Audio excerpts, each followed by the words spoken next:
In 1867, Mark Twain toured the land of Israel, known back then as Palestine. Here's how he described it: a desolate country whose soil is rich enough, but is given over wholly to weeds, a silent, mournful expanse. There was hardly a tree or a shrub anywhere. Palestine sits in sackcloth and ashes, desolate and unlovely. Today, Mark Twain wouldn't even recognize this land. Out of rocky soil, out of swamps, and even out of deserts, Israelis have created gardens, vineyards, and farms with some of the most innovative techniques in the world. It was just this country with incredible dynamism and energy and excitement and food and people and a sense of family and ultimately a sense of belonging. It's been said that the modern state of Israel was born on the kibbutz. So it's only natural that much of Israel's innovation was born there as well. The kibbutz is the cornerstone in a lot of ways of a lot of things in Israeli society. People came back wanting to create a collective and an equal society. And these kibbutzim became a very, very effective way to defend the land, to start getting young people engaged in agriculture. Remember, Jews were forbidden in most countries of the world to actually own land or to work the land. Jews couldn't be farmers. To all of a sudden see a generation of Jews farming the land in a collective environment, it was incredible. Before Israel even became a state, Jews by the thousands came to live there on communal farms. But when they arrived in the Promised Land, it wasn't exactly flowing with milk and honey. The coastal plains were swampy, the Galilee and the Judean hills were rocky, and the southern half of the country was mostly desert. Since the people of Israel left our homeland 2,000 years ago, the area was mismanaged. So we want to preserve and rehabilitate this holy land. The early Jewish settlers faced a number of obstacles, from bad soil to Bedouin raiders, but they faced an even bigger enemy that threatened to destroy the Jewish state before it began. In the early decades of the 20th century, Israel was a breeding ground for mosquitoes carrying malaria. They overtook the coastal plains and the Jordan Valley, the only land available for Jews to buy since the local Arabs had decided it was uninhabitable. In 1920, more than a third of all Jewish residents of Palestine had malaria. So with no other choice, they went to work. They drained the swamps and sprayed the land and changed the flow of water in irrigation canals to interrupt the mosquitoes' breeding. They were so successful that a commission from the League of Nations visited Palestine to learn what they did. Less than 20 years after Israel's statehood, the country was officially malaria-free. Once the threat of malaria was gone, Jewish settlers were free to focus on making the desert bloom. In the coastal plains, citrus groves replaced the swamps. And the Jordan Valley, once the center of the malaria epidemic, now became the country's breadbasket. The Negev desert blossomed with newly planted forests and vineyards. And the Arava, once the most arid part of Israel, became the site of a flourishing vegetable industry. All of this was accomplished in the first 20 years of Israel's statehood. In that time, they more than doubled their standard of living. And now they're using their experience to help other countries. In the 1970s, they created a new breed of cherry tomato that's disease-resistant and has a longer shelf life. They also bred a new kind of potato that can be grown in hot, dry climates and irrigated by salt water. These vegetables are now being grown in dry countries like Jordan, Egypt, and Morocco. Israeli scientists not only found ways to grow more crops, they also found new ways to preserve them.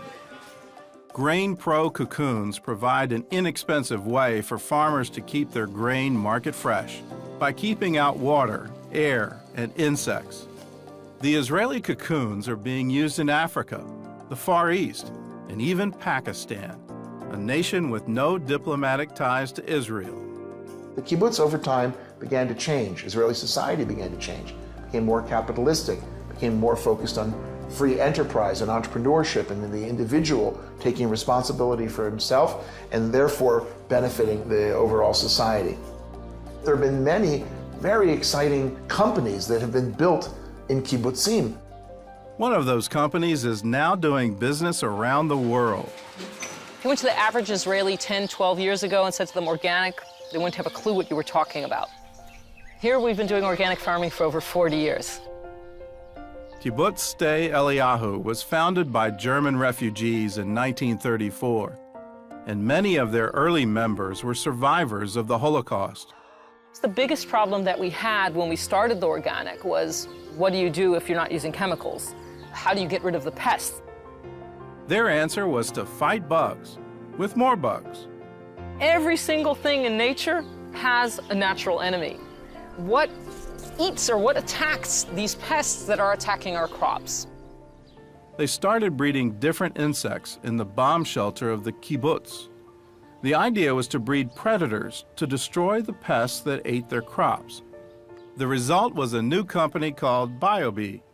We went to the Israeli farmers. We said, "You want to buy some bugs?" They said, "What are you, crazy? We don't have enough bugs in the field. You want us to buy bugs?"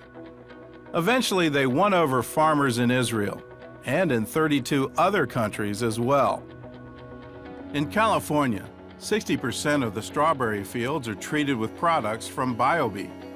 The company also found a way to deal with one of the region's most devastating insects, the Mediterranean fruit fly. We take the males of the species and we sterilize them. And then we release the sterile males into the environment. There's no future generation. And slowly, slowly, we lower the population without using harmful chemicals.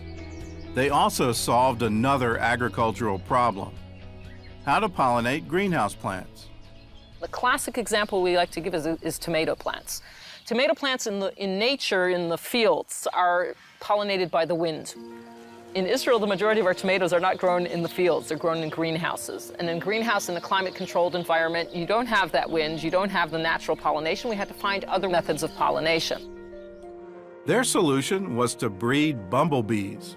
They collect pollen for food.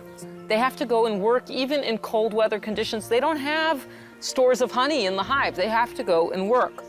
We're saving the farmer money because instead of paying people, the bees are doing the work. And the bees, unlike people, they don't miss a single flower. So once the farmers started using the bees for pollination, the yield of the tomato crops increased by 25%. In Hebrew we say, Ma rabu ma'asech Elokim, how great and wonderful are creations, God. And this really shows that every single thing has a reason. There's a purpose for everything, these tiny little things, and look how much good they do for us, for the world, for the farmers, for the environment. It's really, really amazing. Farmers at Sde Eliyahu not only targeted insects, they also found a creative way to get rid of rodents as well. What we used to do is basically take poison in a bottle, in a teaspoon, and somebody's job was to walk up and down the rows, and every time they saw a mouse hole, to take a teaspoon of poison and throw it down the hole. Now, obviously that's not ecologically friendly. On top of that, if it rains or if we irrigate our fields, all that poison is going in the ground. So we said, what is a natural solution to rodents? And the natural solution that we found is the barn owl. The barn owl is an amazing raptor. 2 owls can capture an average of 2,000 to 5,000 mice a year. Okay, that's a lot of rodents. There was just one problem with the owls. They fly away. And one of the places they would fly to is Jordan, which is very close by. In Jordan, they were shooting them. In Arab folklore, the barn owl is a harbinger of death. And they're very superstitious about barn owls. So they see a barn owl, they shoot it. So very simply, we went to Jordan and we invited the Jordanian farmers to come to Sde Eliyahu to see what we were doing here. This was over 20 years ago.